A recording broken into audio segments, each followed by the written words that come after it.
먼저 생명의 말씀 봅니다. 신약성경 요한복음 11장 38절로 44절 말씀입니다. 요한복음 11장 38절로 44절 말씀. 개역성경으로 봉독해 올릴 때에 살아서 역사하시는 우리 주님의 음성을 들을 수 있기 바랍니다. 아멘.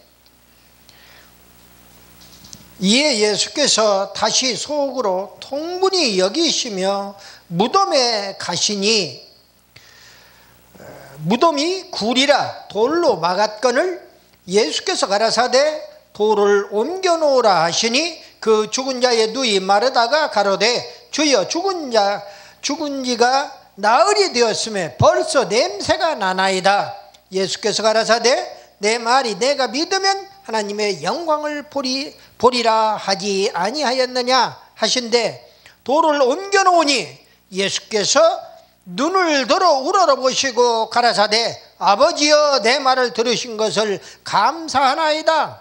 항상 내 말을 들으시는 줄을 내가 알았나이다. 그러나 말씀하옵는 것은 둘러선 무리를 위함이니 곧 아버지께서 나를 보내신 것을 저희로 믿게 하려 함이니이다. 이 말씀을 하시고 큰 소리로 나사로야 나오라 부르시니 죽은 자가 수족을 베인 채로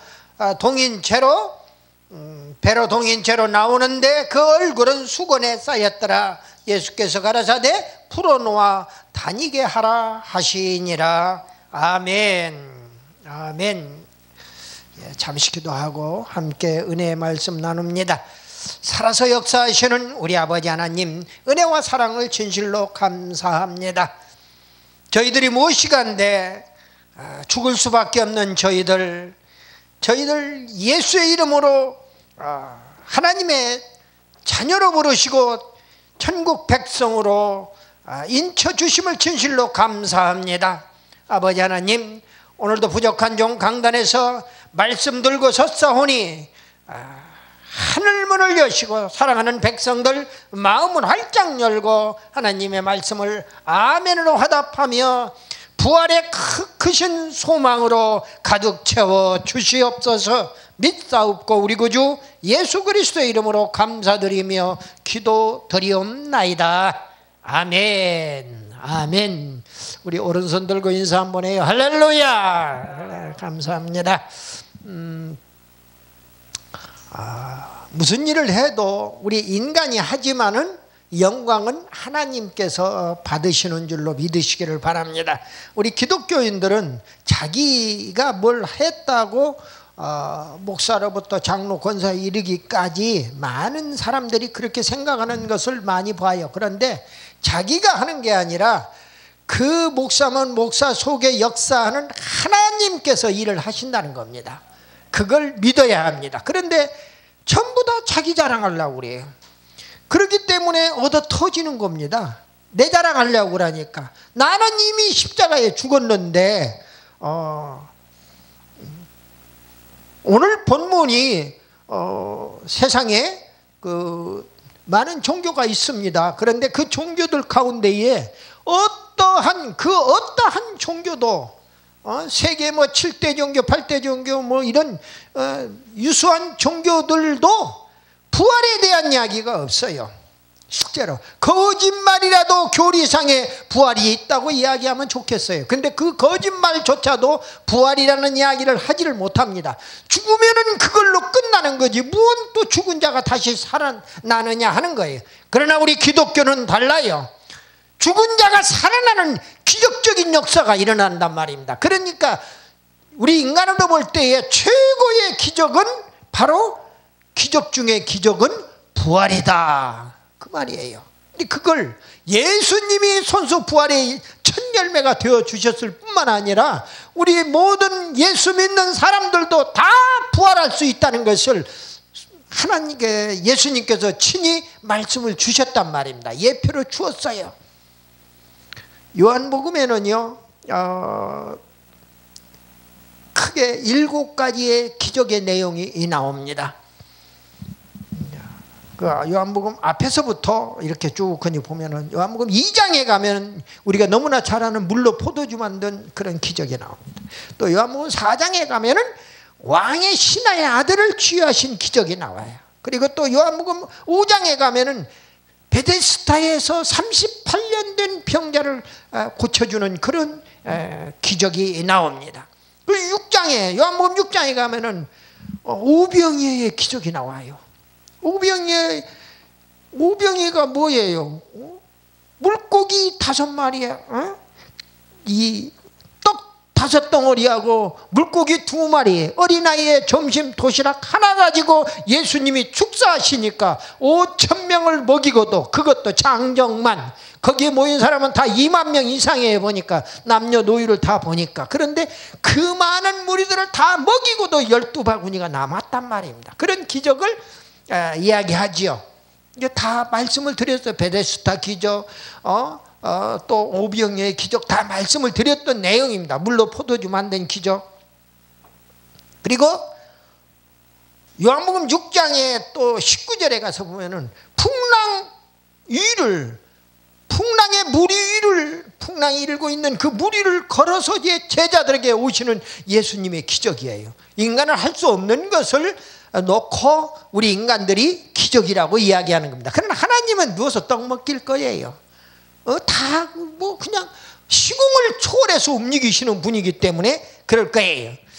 또 요한복음 9장에 가서는 실로암에서 소경의 눈을 뜨게 하는 그런 기적이 일어나죠. 그리고 오늘 요한복음 11장에 와서 드디어 예수님의 친구, 여러분들과 저는 예수님의 친구예요. 한편으로 생각하면 예수님은 나의 구주가 되시고, 예수님은 나의 신랑이 되시고, 예수님은 나의 친구도 되시는 분이란 말이에요. 그러니까 하나님이 내 친구예요. 그런 차원에서 놓고 보면은 그 어떤 한기총 대표회장 하셨던 분이 하나님한테 너 까불면 죽어 하고 농담, 그 말 한마디 잘못해가지고 얼마나 많은 공격을 받았는지, 불신자들이 나한테 오히려 그렇게 목사가 그렇게 입이 경솔하면 안 되지요 하면서 점잖게 다 이러더라고. 그래서 그 많은 핍박을 받는 거예요. 그 많은 불신자들한테도, 또 믿는 자들한테 2다인이 3다인이 몰려가지고 얼마나 또 핍박을 받는가를 이렇게 봅니다. 근데 오늘 죽은 나사로를 살렸어요. 그런데 예수님의 친구인 나사로, 그를 죽었다고 하니까 가서 완전히 죽어서 시신이 냄새날 정도가 되고 나흘이 지나면은 영혼이 떠나가 버린다는 겁니다. 그래서 그때 당시에 관념으로 그 관습상으로는 시신이 죽어서 나흘이 지나면은 이미 영혼이 떠나가 버렸기 때문에 부활할 수가 없다는 거예요. 그런 것을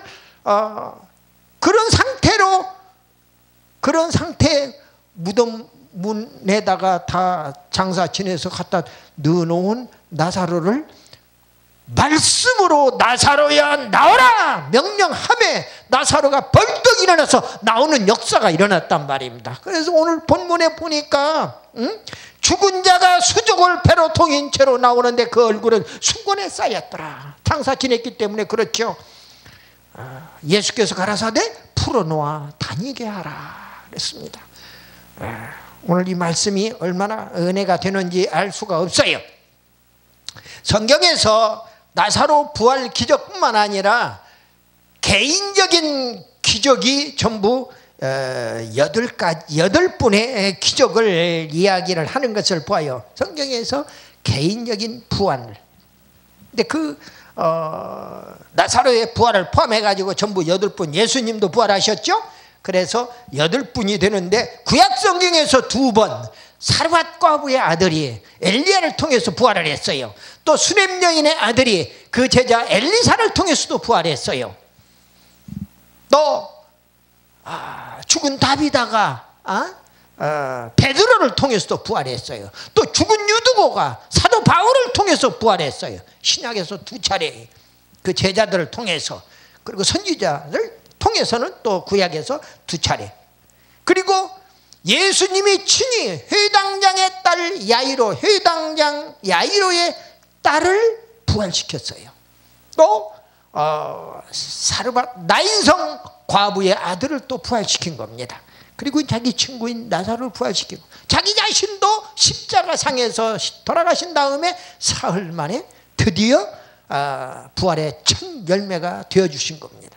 그러니까 이런 것들을 보면서 신구약을 통해서 개인적으로 부활하고 집단적으로 부활하는 그런 경우, 에스겔 골짜기에 마른 뼈다귀들이 다 부활하는 그런 것들도 나오고 여러 부활들이 집단 부활이 나옵니다만은 중요한 것은 오늘 개인적으로 나사로 한 사람이 부활하는 역사가 일어나는데 그 나사로의 부활은 바로 우리들의 부활의 예표가 된다 하는 이야기입니다.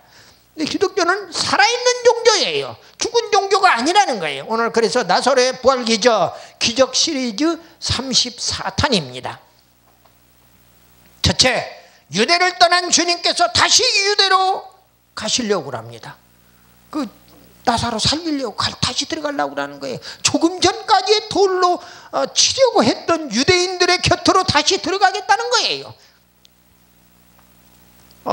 오늘 그 요한복음 11장 7절로 8절 말씀을 보니까 그 후에 제자들에게 이르시되 유대로 다시 가자 하시니 8절에서 제자들이 말하되 랍비여 방금도 유대인들이 돌로 치려 하였는데 또 그리로 가시려 하나이까 이렇게 반문하는 거예요. 무슨 얘기를 하는 겁니까? 거기 들어가면 돌 맞아 죽습니다. 그런데 왜 거기 또 들어가려고 합니까?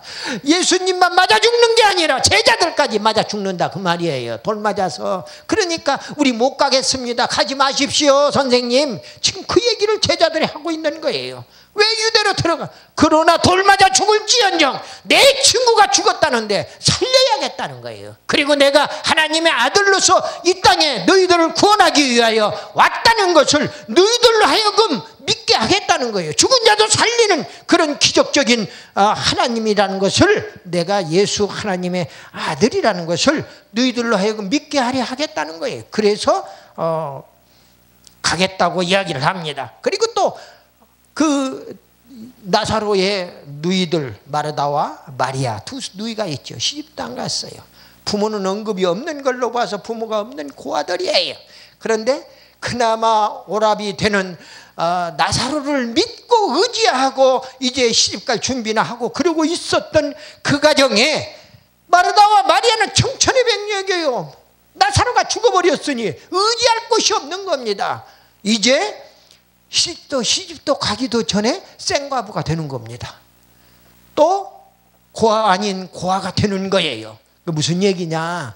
의지할 그런 내가 없으면은 바로 이제 그런 입장이 되는 것인데, 예수님 당시에 또 구약에서도 그랬고 예수님 당시에 특별히 예수님은 나그네와 고아와 과부를 보살피라고 그랬어요. 그 구제하라는 겁니다. 구제 대상이에요. 근데 오늘날 기독교인들이 고아를 얼마나 구제하곤 하느냐 하는 이야기예요. 또 과부들을 얼마나 구제하느냐 이거예요. 또 나그네들을, 그 세 사람들은 가장 중요한 조건이 없는 사람들이에요. 고아는 누구예요? 고아는 부모가 없는 거예요. 과부는 남편이 없는 거예요. 나그네는 집이 없는 거예요. 거처할 집이 없는 거예요. 그런 사람들을 구제하라는 겁니다. 모름지기 기독교인들은 그런 사람들을 보살펴 줘야 할 책임과 의무가 있다는 것을 이야기하는 거예요. 또 그 사람들한테 손길을 뻗쳤던 것이고요. 오늘 나사로를 살리려, 죽은 나사로를 살리려 예수님이 들어갑니다. 그리고 또 마리아와 마르다의 그 절망 때문에 그 생과부를 모면시켜주기 위해서, 또 고아를 모면시켜주기 위해서 오늘 그 절망을 해결시켜주기 위해서 예수님 움직이신 것을 보게 됩니다. 그래서 유대로 다시 가자고 이야기하는 거지요. 그 부활의 새 소망을, 왜? 죽었다가 살아나니까 지금 절망 가운데 있었던 마르다나 마리아의 입장에서는 아유 오라버니가 살아났다 이거야. 그러니 얼마나 새로운 소망으로 차고 넘치겠느냐 하는 이야기죠. 우리가 천국에 소망을 두는 것도, 예수 믿고 구원받아 하늘나라에 올라가는 것도 다 그런 의미가 있다 하는 이야기입니다. 두 번째로 죽은 나사로를 살리시는 기적을 베풀었어요. 그것은 죽은 지 나흘이나 지난 나사로 시신을 살려냈고 또 냄새나는 시신을 살려냈더라는 겁니다. 요한복음 11장 39절과 44절 말씀을 보니까 예수께서 가라사대 돌을 옮겨 놓으라. 지금 나사로의 무덤 앞에 도착한 예수님이 돌을 옮겨 놓으라는 게 무덤문을 옮겨 놓으라는 겁니다. 그 죽은 자의 누이 마르다가 가로되 주여 죽은 지가 나흘이 지났되었음에 벌써 냄새가 나나이다. 냄새 난다는 거예요. 죽은 지 나흘이나 지났다는 겁니다.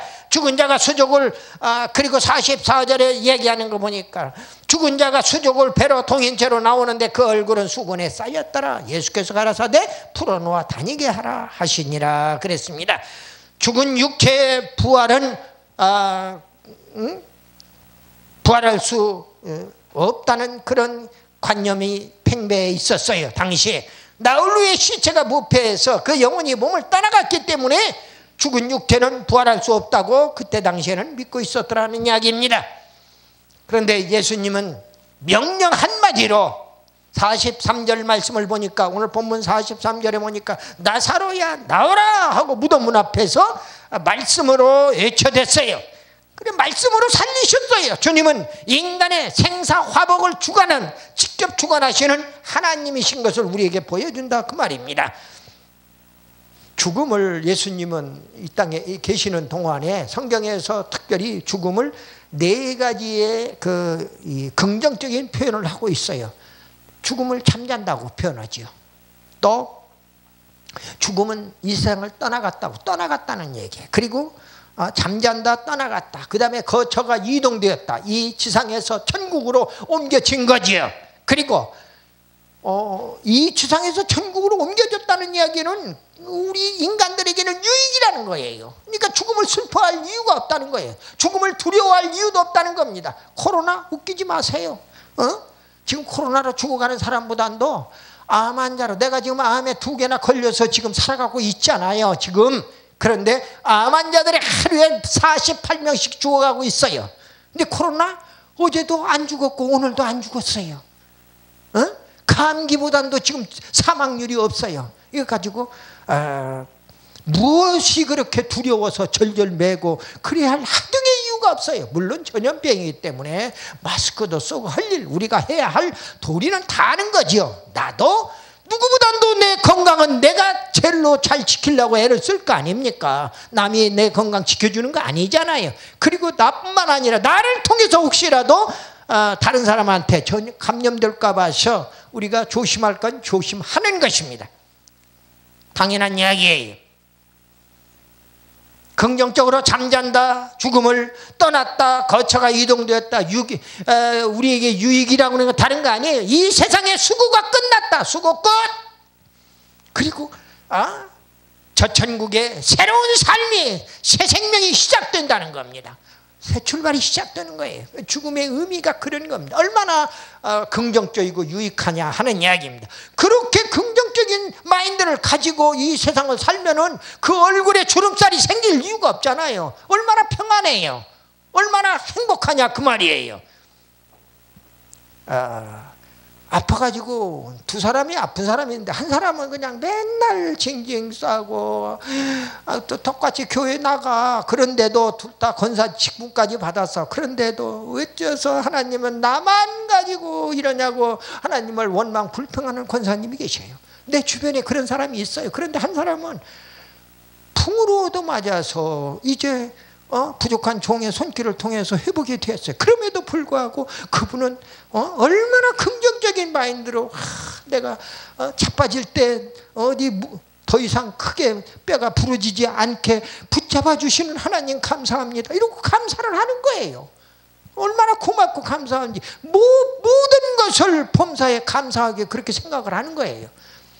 기독교는 그래서 감사의 종교이기도 한 것이지요. 오늘 냄새나는 나사로를 살리신 우리 주님이 바로 썩어서 우리가 죽어서 땅속에 묻혀서 우리의 시신이 냄새가 나고 뼈다귀만 남아있을지라도 살려주실 것을 믿으시기를 바라는 거지요. 그리고 이제 세 번째로 주님은 그렇다면 왜 죽은 나사로를 살리셨을까? 그 문제예요. 그 세 가지를 딱 놓고 얘기해요. 하나님의 영광을 위하여, 또 하나는 성도들의 부활을 믿도록 하기 위하여. 안 믿어. 죽으면 끝났다고 생각하는 거예요. 예수 믿는 사람들도요, 웬만한 사람들은 다 사람 죽었다고 죽으면 끝나지 무슨 놈의 부활이 있어. 안 믿습니다. 목사님들도 대화해보면은요, 깊은 데까지 가서 대화해보면은 못 믿는 목사님들이 많이 계신단 말입니다. 그러니까 안타까운 거지요. 믿으려면 내 생명을 걸어놓고 믿는 생명의 종교가 기독교인데 그걸 못 믿고 있는 거예요. 그리고 예수님의 말씀이 바로 이 말씀이 요한복음 말씀대로 말씀이 육신이 되어 이 땅에 오신 예수님이라는 것을 믿어야 해요. 예수님이 바로 하나님이시고 이 땅에 오신 하나님이시고 말씀이시라는 거예요. 말씀을 통하여 다 역사하고 있는 거예요. 그래서 부활 그 말씀의 권위를 위해서 그렇다는 얘기입니다. 요한복음 11장 내가 하는 얘기가 아니라 성경의 근거를 다 가지고 있어요. 요한복음 11장 40절 오늘 본문 말씀에 보니까 내 말이 네가 믿으면 하나님의 영광을 보리라. 너 믿으라는 거예요. 부활을 믿으라는 거예요. 나의 시신이 냄새나고 썩었지만은 나흘이나 지났지만은 그 부활할 수 없다고는 사고방식 다 때려치고 믿으라는 겁니다. 내가 나사로야 나오라 하니까 나오는가, 살아서 나오는가 안 나오는가 내가 보라는 거예요. 실제로. 그래서 하나님의 영광을 돌리라는 거예요. 하나님의 영광을 보리라. 네가 믿으면 영광을 보리라고 그랬어요. 또 성도들의 부활을 믿게 하기 위해서 42절에 보니까 아버지께서 나를 보내신 것을 저희로 믿게 하려 함이니라 그랬어요. 믿게 하려 함이니라. 얼마나 믿음, 소망, 사랑 그중에 제일은 사랑이라고 그랬는데 믿음, 소망, 사랑 가운데에 가장 기초가 되는 것은 믿음이에요. 바닥에 깔려있는 게 믿음이에요. 믿음 없으면 하나님의 믿음 안 주었으면 하나님의 사랑 근처에 접근도 안 된단 말입니다. 그래서 우리의 믿음이 하나님이 내 믿음이 모자라면은 내 믿음이 이렇게 부족합니다.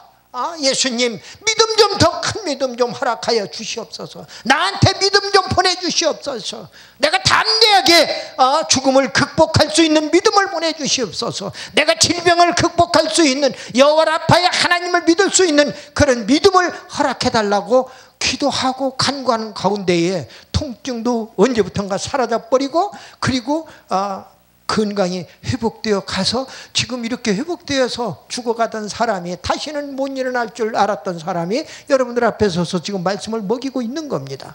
세상에서 의사들 보고 물어보세요. 췌장암하고 담담이 얼마나 어려운 암인가. 암 중에서도 살아남기 힘든 그런 암입니다. 그런데 하나님이 만져주시면 해결되는 역사가 일어난단 말입니다. 너무나 고맙고 감사한 거예요. 나사로야 나오라는 주님의 음성의 의미는요, 거역할 수 없는 권위의 부활의 음성이다. 그리고 주님 재림하실 때 성도를 부활시키실 음성이시다. 또 아무개야 하고 나사로야 나오라 하시고 아무개야 하고 직접 우리의 이름을 불러서 우리를 부활시키신다 하는 이야기죠. 그리고 사망 권세를 깨뜨리시는 부활의 음성이시고 경탄과 감격의 부활의 음성이신 겁니다. 기독교는 그렇기 때문에 말씀의 종교이고 부활의 종교예요. 물론 다른 여러 가지로 감사의 종교, 십자가의 종교, 여러 종교를 얘기할 수가 있습니다. 그러나 승리의 종교 다 얘기할 수가 있지만은 저는 부활의 종교가 그 기적 중에 최고의 기적인 걸로 믿는다 하는 이야기입니다. 그렇기 때문에 예수님 자신도 부활의 첫 열매가 되어 주셨을 뿐만 아니라 회당장 야이로의 딸도 살리고 또 과부의 아들도 살리시고 또 친구 나사로도 살리시고 그리고 자신도 부활하시고 또 제자들을 통해서 다비다도 살려내고 유두구도 살려내고 하는 것을 보잖아요. 구약까지 안 가더라도 말입니다.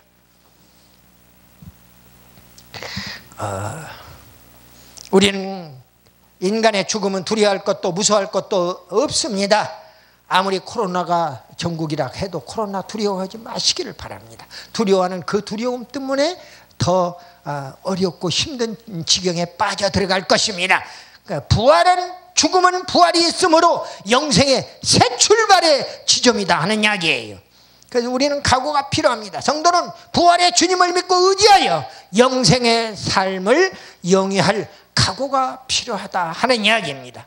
이제 우리는 세상에 나가서 주님의 부활을 전하고 우리 성도들의 부활을 증거함으로써, 나사로의 부활을 증거함으로써 불신 지옥에서 부활 천국으로 인도하는 그러한 모든 사명자들이 다 되시기를 예수님의 이름으로 축복합니다.